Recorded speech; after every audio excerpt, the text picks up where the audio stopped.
Hello friend, welcome to NKS classes online. हमारे जो आज का टॉपिक है वो है बायनोमियल नॉमेनक्लेचर, द्विनाम पद्धति, बायनोमियल सिस्टम।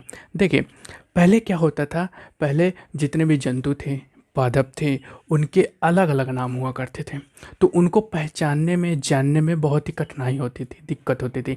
अगर हम किसी दूसरे देश में हैं तो वहाँ पे किसी भी चीज़ को दूसरे नाम से जाना जाता था, किसी और देश में जाते थे तो वहाँ पे उसको किसी और नाम से जाना जाता था। तो एक वैज्ञानिक थे जिनका नाम था कैरोलस लीनियस। क्या नाम था?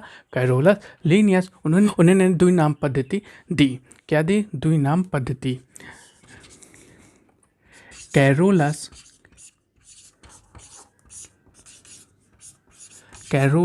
लीनियस।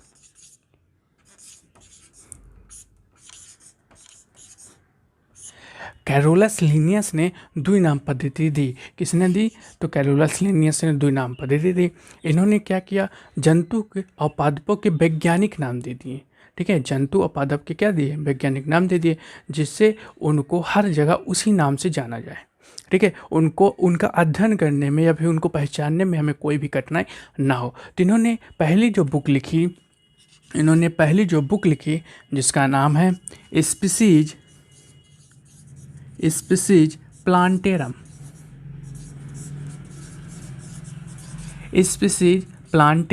इन्होंने बुक लिखी स्पीसीज प्लांटेरम। अब स्पीसीज जो प्लांटेरम है, इसमें इन्होंने पादप के वैज्ञानिक नाम दिए। किसके? पादप के वैज्ञानिक नाम दिए।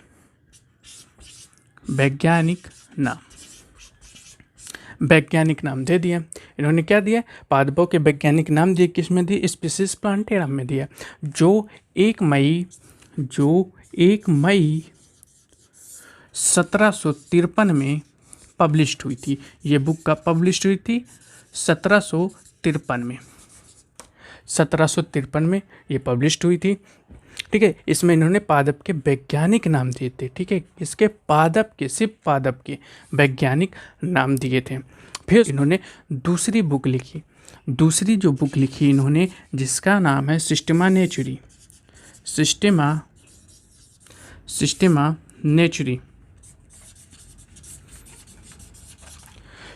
नेचुरी। इन्होंने जो दूसरी बुक लिखी उसमें इन्होंने 10वें संस्करण, इस बुक के 10वें जो संस्करण था, अध्याय था, में जंतु वैज्ञानिक नाम दिए थे। जंतु वैज्ञानिक नाम दिए। क्या दिए थे? जंतु वैज्ञानिक नाम दे दिए थे, जो पब्लिश्ड हुई थी 1 अगस्त 1758 में। कब? 1 अगस्त 1758 में ये बुक पब्लिश्ड हुई थी। और इसमें इन्होंने सिर्फ जंतु के बारे में बताया था, और स्पीसीज प्लांटेरम में इन्होंने सिर्फ पादप के जब वैज्ञानिक नाम बताए थे। ठीक है, अब बायनोमियल सिस्टम जो है उसको 2 कैटेगरी में बांटा जाता है। चलिए आइए देखते हैं। बायनोमियल सिस्टम को, बायनोमियल नोमेनक्लेचर को 2 कैटेगरी में बांट दिया। देखिए, पहली जो कैटेगरी आती है उसको हम बोलते हैं ICBN, और जो दूसरी आती है उसको हम बोलते हैं ICZN। ये ICBN और ICZN। ICBN का मतलब इंटरनेशनल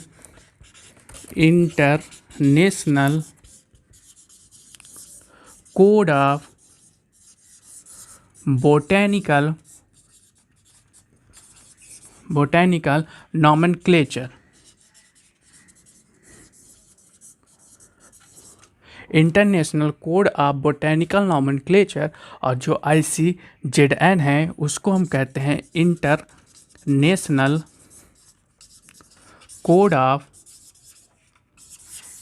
जूलॉजिकल नॉमेनक्लेचर।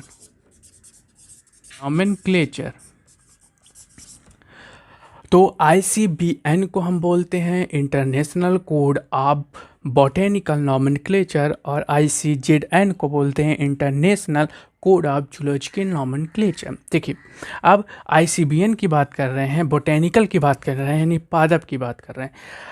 आईसीबीएन में हम पादप के वैज्ञानिक नाम देते हैं और आईसीजेडएन में हम जंतु के वैज्ञानिक नाम देते हैं। ठीक है, आप देखें इनके कुछ रूल होते हैं, नामकरण करने के कुछ रूल होते हैं, उसको हम देखते हैं। देखिए, बात हम रूल की कर रहे हैं,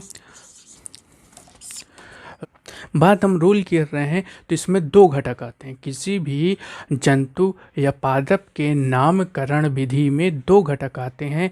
पहला जो होता है उसको हम बोलते हैं, पहला जो घटक आता है उसको हम कहते हैं जेनेरिक नेम। ठीक है, और दूसरा जो घटक आता है वो होता है स्पीसीज एपिथेट। ठीक है, ये दो नाम आते हैं। किसी भी जंतु या पादप के नामकरण में दो घटक आते हैं।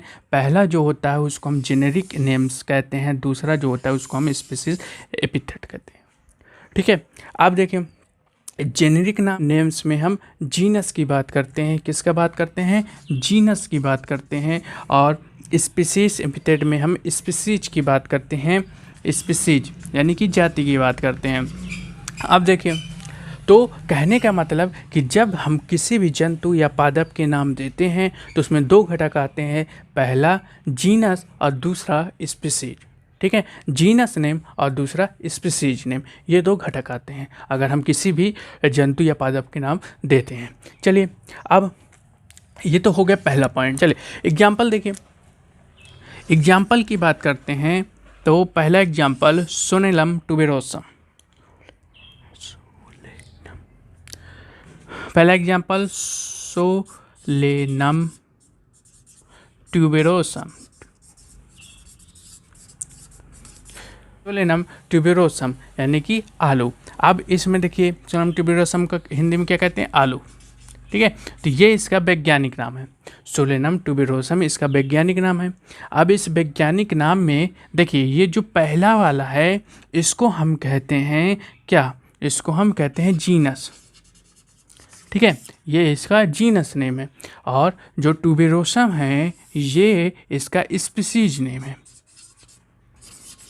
ये क्या है? इसका स्पीसीज नेम है। तो यहाँ पे हमको क्लियर हो गया। अब देखिए, अगर हम दूसरा एग्जाम्पल लेते हैं, ठीक है, दूसरा एग्जाम्पल लेंगे तो उसमें देखिए, जैसे मैंगी फेरा इंडिका। अब देखिए, ये जो मैंगी फेरा है, ये मैंगी फेरा इंडिका, ये आम का वैज्ञानिक नाम है। किसका? आम का वैज्ञानिक नाम है। अब ये जो मैंगी फेरा है इसको हम जीनस कह सकते हैं, ये हो गया जीनस। और ये जो इंडिका है ये हो गया इसकी क्या? स्पीसीज। ये स्पीसीज नेम हो गया, वो जीनस नेम हो गया। तो यहाँ पे हमको क्लियर हो गया। चलिए, इसका अब दूसरा पॉइंट देखते हैं। रूल नंबर 2, दूसरा पॉइंट जो है उसमें कहा गया जब हम पादप का नाम देंगे तो पादप के नाम में जीनस और स्पीसीज सेम नहीं होने चाहिए। जीनस और स्पीसीज जो नाम है वो कभी सेम नहीं होना चाहिए। किसी भी पादप के वैज्ञानिक नाम में स्पीसीज और जीनस कभी सामान्य नहीं होने चाहिए, एक जैसे नहीं होने चाहिए, वो हमेशा अलग होते हैं। ठीक है, पादप में, किसमें? पादप में जीनस नेम और स्पीसीज एपिथेट समान नहीं होने चाहिए।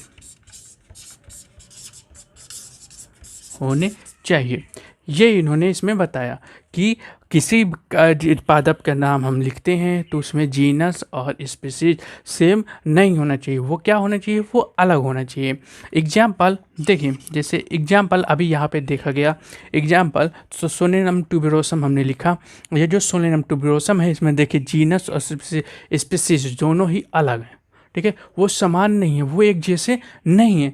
मैंगीफेरा इंडिका हमने लिखा, उसमें देखिए मैंगीफेरा और इंडिका दोनों ही अलग अलग है, एक जीनस है स्पीसीज, लेकिन दोनों के नाम समान नहीं है। तो जब भी हम पादप के नाम लिखते हैं तो उसमें जो रूल है वो दोनों स्पीसीज और जीनस समान नहीं होने चाहिए।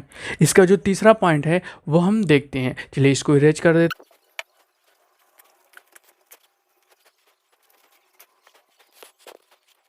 तीसरे पॉइंट में इन्होंने क्या कहा कि जो जंतु वैज्ञानिक नाम है वो सेम हो सकते हैं, वो सेम हो सकते हैं। जंतु वैज्ञानिक नाम, जंतु वैज्ञानिक जंतु वैज्ञानिक नाम सेम, जंतु वैज्ञानिक नाम समान हो सकते हैं, समान हो सकते हैं, समान हो सकते हैं। इन्होंने कहा कि जो जंतु वैज्ञानिक नाम है वो समान हो सकते हैं। इन्होंने कहा कि इसमें टाटोनिज्म मान्य है। टाटोनिज्म का मतलब पुनर्नाम, पुनर्नाम मान्य है। जैसे एग्जाम्पल हम लेते हैं, एग्जाम्पल अगर हम लेते हैं तो नाजा नाजा, नाजा नाजा, आजा आजा, नाजा नाजा, ठीक है, नाजा नाजा। अब देखिए जो नाजा नाजा, नाजा नाजा में ये क्या है, ये जीनस है, ये जीनस नेम हो गया, और ये इसका स्पीसीज एपिथेट हो गया। क्या हो गया? स्पीसीज एपिथेट हो गया। ये इसका क्या हो गया? ये इसका स्पीसीज एपिथेट हो गया। ठीक है, देखिए अब इन दोनों में ये जीनस और इसका स्पीसीज दोनों ही क्या है? समान है। तो इन्होंने यही कहा कि जंतुओं में ये समान हो सकते हैं लेकिन पादपों में समान नहीं हो सकते हैं। ठीक है, तो ये ध्यान रखिएगा। चलिए इसके बाद चौथा पॉइंट, चौथे पॉइंट में इन्होंने क्या कहा कि जो जीनस नेम है, जो जीनस नेम है वो कैपिटल लेटर में होना चाहिए। जीनस नेम किस में होना चाहिए? कैपिटल लेटर में। जीनस कैपिटल लेटर में, जीनस नेम किस में होना चाहिए? कैपिटल लेटर में, कैपिटल लेटर में। जीनस नाम कैपिटल लेटर में होना चाहिए। फिर उन्होंने कहा कि जो स्पीसीज है, स्पीसीज नेम हम लिखते हैं, स्पीसीज एपिथेट लिखते हैं, वो क्या होना चाहिए? तो वो स्मॉल लेटर में होना चाहिए। कैसा होना चाहिए? स्मॉल लेटर में होना चाहिए। ठीक है, एग्जाम्पल, जैसे एग्जाम्पल की बात करते हैं तो देखिए जैसे मैंजी फेरा, फेरा, देखिए अब इसमें एम जो है, जो पहला लेटर है वो क्या है? कैपिटल लेटर में। ठीक है, और उसके बाद जो हम स्पीसीज लिखते हैं इंडिका, इंडिका, तो ये देखिए कैपिटल लेटर में। तो इन्होंने यही कहा कि जो हम पहला नाम लिखते हैं, जीनस नेम लिखते हैं, उसको हमको किस में? कैपिटल लेटर में लिखना पड़ेगा। ठीक है, तभी ये मान्य है। उसके बाद जो हम जीनस नेम लिखते हैं वो हमेशा क्या होना चाहिए? स्मॉल लेटर में होना चाहिए, तभी ये मान्य है। चलिए फिर इन्होंने अगले पॉइंट में क्या कहा कि हम जब भी किसी जंतु या पादप का नाम लिखेंगे तो अगर हम उसको हाथ से लिखते हैं, ठीक है, या हम उसको टाइप करके लिखते हैं तो उसको हमेशा कैसे लिखेंगे? अंडरलाइन में लिखेंगे। कैसे लिखेंगे? अंडरलाइन में। हाथ से या टाइप करते हुए, ठीक है, हाथ से या टाइप करते हुए कैसे लिखना है? मैं अंडरलाइन करनी है। दोनों ही नाम में क्या करना है? अंडरलाइन करनी है। ठीक है, जैसे हमने लिखा था कि सोनेलम ट्यूबेरोसम, ट्यूबेरोसम, ठीक है, ये हमने लिखा। अब ये जो नाम लिखा ये क्या है? ये आलू है ना, आलू है। आप देखिए इसमें ये कैपिटल लेटर, ये स्मॉल लेटर, तो यहाँ तक तो सही है। अब इन्होंने क्या कहा कि ये जो हमने लिखा है दोनों नाम, ये किस में होने चाहिए? अंडरलाइन में होने चाहिए। तो हम ये इसको अंडरलाइन कर देते हैं। ठीक है, ये हमने अंडरलाइन कर दिया। अगर हम इसको हाथ से लिखें चाहे टाइप करें, ठीक है, हमको क्या करना पड़ेगा? अंडरलाइन करना पड़ेगा। अब देखिए इसके बाद इन्होंने क्या कहा कि जब हम इन नामों को छापेंगे, ठीक है, छापते समय इसको हम क्या करेंगे, तिरछे में करेंगे। कैसे, तिरछे में लिखेंगे। छापते समय कैसे करना है, छापते समय तिरछे में लिखना है, समय तिरछे में, तिरछे में लिखना है, लिखना है।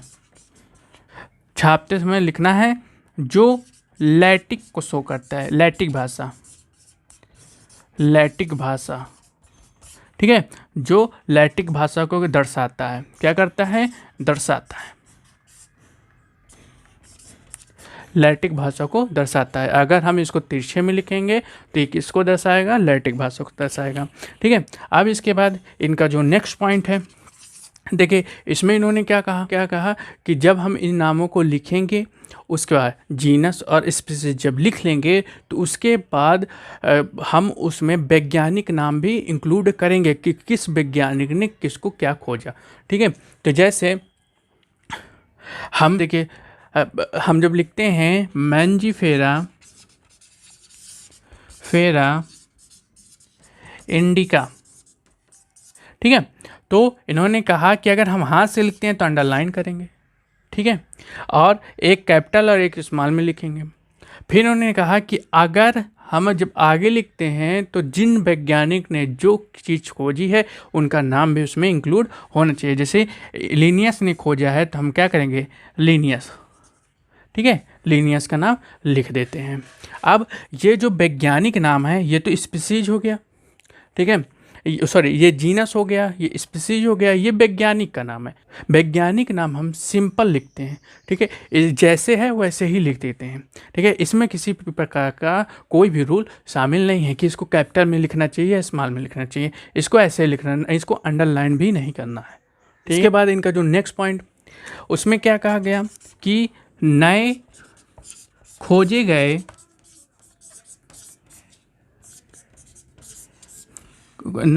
गए पादप को हर्बेरियम शीट में रखा जाना चाहिए। इन्होंने क्या कहा कि जिन नए पादप खोजे जाएंगे उनको हर्बेरियम शीट में रखा जाना चाहिए। ठीक है, तो ये हो गया बाइनोमियल सिस्टम, जिसको दिया था कैरोलस लीनियस ने दिया था। और इन्होंने 2 बुक लिखी थी, स्पीसीज प्लांटेरम और सिस्टमा नेचुरी। स्पीसीज प्लांटेरम में इन्होंने पादप के वैज्ञानिक नाम दिए थे और जो सिस्टमा नेचुरी है उसमें इन्होंने जंतु के वैज्ञानिक नाम दिए थे। ठीक है, प्लांटेरम जो बुक थी स्पीसीज प्लांटेरम वो 1 मई 1753 में पब्लिश्ड हुई थी। ठीक है, ये याद रखिएगा। और दूसरे जो बुक थी वो 1 अगस्त को 1758 में पब्लिश्ड हुई थी। ठीक है, जिसका नाम क्या, सिस्टमा नेचुरी। फिर उसके बाद ये बाइनोमियल सिस्टम को 2 कैटेगरी में बांटा गया, ICBN और ICZN। ICBN में पादप के वैज्ञानिक नाम दिए जाते हैं और ICZN में जंतुओं के वैज्ञानिक नाम दिए जाते हैं। दोनों ही सामान्य नाम लिखे जाते हैं, स्पीसीज यानी कि 2 स्पीसीज और जीनस। बस अंतर कहाँ पे होता है कि ICBN में टाटोनिज्म मान्य नहीं है, ठीक है, लेकिन ICBZN में ये मान्य होता है। कहने का मतलब कि अगर हम किसी का नाम लिखते हैं, ठीक है, पादप में हम जब नाम लिखते हैं तो उसमें जो जीनस और स्पीसीज है वो सामान्य नहीं होना चाहिए। जैसे मैंजीफेरा इंडिका, ये दोनों ही अलग अलग हैं, लेकिन जंतुओं में समान हो सकते हैं। जैसे नाजा, रेक्टेक्स है ना, चूहा, ये समान हो सकते हैं। और फिर उन्होंने क्या कहा कि जितने भी नए खोजे जाते हैं पादप उनको हर्बेरियम शीट में इंक्लूड करना चाहिए। तो ये हो गया बाइनोमियल सिस्टम। इसके बाद एक और आता है ट्राइनोमियल सिस्टम। चलिए हम उसको देखते हैं।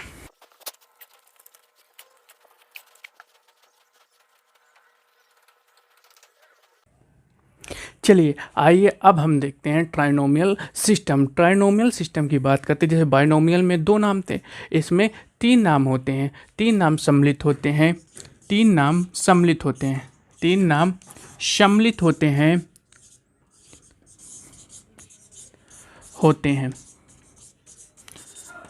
3 नाम सम्मिलित होते हैं। अब देखिए जैसे अब देखिए 3 नाम सम्मिलित होते हैं।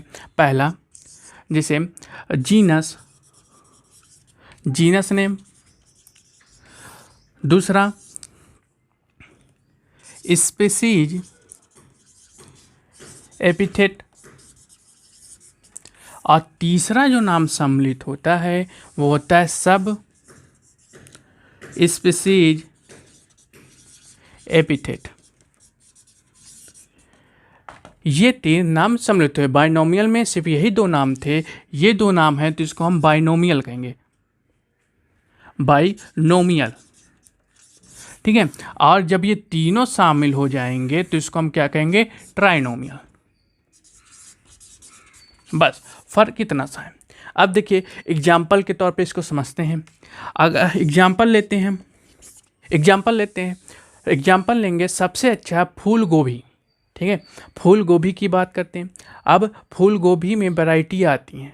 ठीक है, इसमें 3 वैरायटियाँ पाई जाती हैं। पहली फूल गोभी, दूसरा गांठ गोभी और तीसरा पत्ता गोभी। फूल गोभी, गांठ गोभी और पत्ता गोभी, ये तीनों वैरायटियाँ पाई जाती हैं। अब देखिए इनके नाम लिखने का तरीका, जो वैज्ञानिक नाम दिए गए हैं उसमें देखिए इनका जो जीनस नाम है वो है ब्रैसिका। ठीक है, इन तीनों का नाम देखिए फूल गोभी,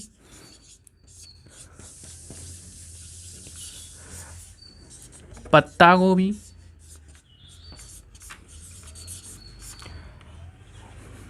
और गांठ गोभी। ये 3 गोभियां हैं। ठीक है, इनकी 3 वैरायटी पाई जाती हैं। अब देखिए इनका जब हम नामकरण करते हैं, ठीक है, इनका जब हम नामकरण करते हैं तो पहला आता है जीनस नेम। तो ये आते हैं जीनस, इनका जो जीनस होता है वो होता है ब्रैसिका। क्या है, ब्रैसिका, ब्रैसिका, ब्रैसिका। अब देखिए तो इनका जो जीनस नेम है वो है ब्रैसिका। तो ब्रैसिका इसका हो गया ब्रैसिका। ठीक है, तो इन तीनों का नाम जो हो गया वो क्या हो गया, ब्रैसिका। ये क्या, कौन सा नाम हो गया, जीनस नाम, ब्रैसिका, ब्रैसिका। ठीक है, समझिएगा, ब्रैसिका। अब एक ही जीनस के हैं तो क्या होंगे, ब्रैसिका, ब्रैसिका, ब्रैसिका। अब देखिए दूसरा जो है स्पीसीज एपिथेट। दूसरा नाम क्या है, स्पीसीज एपिथेट। का जो स्पीसीज नाम होगा वो भी क्या होगा, सामान्य होगा। देखिए जैसे इसका नाम ब्रैसिका ओलेरेसिया, ब्रैसिका ओलेरेसिया, क्या नाम है, ब्रैसिका ओलेरेसिया। अब देखिए इसका भी नाम क्या होगा, ब्रैसिका ओलेरेसिया। ठीक है, क्योंकि ये क्या है, तीनों ही एक ही स्पीसीज की हैं तो इनका स्पीसीज नाम भी क्या होगा, सेम होगा, Brassica oleracea, Brassica oleracea, Brassica oleracea. लेकिन इसके बाद इनमें वैरायटियाँ पाई गई। क्या पाई गई, वैरायटियाँ पाई गई। अब इन तीनों में जो वैरायटियाँ पाई गई उनके हिसाब से एक नई कैटेगरी जुड़ी जिसको हम क्या कहते हैं, सब स्पेसिफिक एपिथेट। ठीक है, ये नई जुड़ी। अब इसमें क्या होता है, इसमें सब स्पीसीज अलग होते हैं। अब इनमें वैरायटियाँ हैं तो वैरायटी के हिसाब से इनका नाम अलग पड़ जाता है। अब देखिए जो फूल गोभी है उसको ब्रैसिका ओलेरेसिया बोट्रेटिस, तो इसका नाम क्या हो गया, ब्रैसिका ओलेरेसिया बोट्रेटिस। ठीक है, इसके बाद इसका क्या नाम है, पत्ता गोभी का, ब्रैसिका ओलेरेसिया। और जो सब स्पीसीज एपिथेट है वो हो गया इसका क्या, कैपिटाटा, कैपिटाटा। और उसके बाद ये जो गांठ गोभी है इसको हम क्या कहते हैं, ब्रैसिका ओलेरेसिया, क्या कहते हैं, क्वालेरोपा, क्वालेरोपा। ठीक है, ये इनका नाम हो गया। तो जब हम किसी भी पादप का नाम देते, किसी भी जंतु का नाम देते हैं तो उसमें 2 ही चीज़ होती है, जीनस और स्पीसीज। क्या होती है, जीनस और स्पीसीज होती है। लेकिन जब उन्हें वैरायटियां पाई जाती हैं, कुछ अलग पाया जाता है, तो उसमें हम क्या जोड़ देते हैं, सब स्पीसीज एपिथेट, जिसको हम ट्राइनोमियल सिस्टम कहते हैं। उसके अंतर्गत ये नया नाम जुड़ता है। अब इसका एग्जाम्पल फूल गोभी, पत्ता गोभी और गांठ गोभी, तीनों ही गोभियाँ हैं। ठीक है, ये तीनों ही गोभियाँ हैं जिसका जो जीनस नाम है वो सेम होता है, स्पीसीज नाम भी सेम होता है, लेकिन उसके बाद इसमें जो वैरायटियाँ पाई जाती है उसके हिसाब से इनका जो नाम हो जाता है वो अलग हो जाता है। ठीक है, तो नाम में जो वैरायटियाँ के हिसाब से इनका नाम क्या हो गया, Brassica oleracea botrytis, Brassica oleracea capitata और ब्रासिका ओलेरेसिया क्वालोरोपा। ठीक है, तो ये हो गया ट्राइनोमियल सिस्टम। चलिए इसके बाद हम मिलते हैं अगर अपने नए लेक्चर में, तब तक के लिए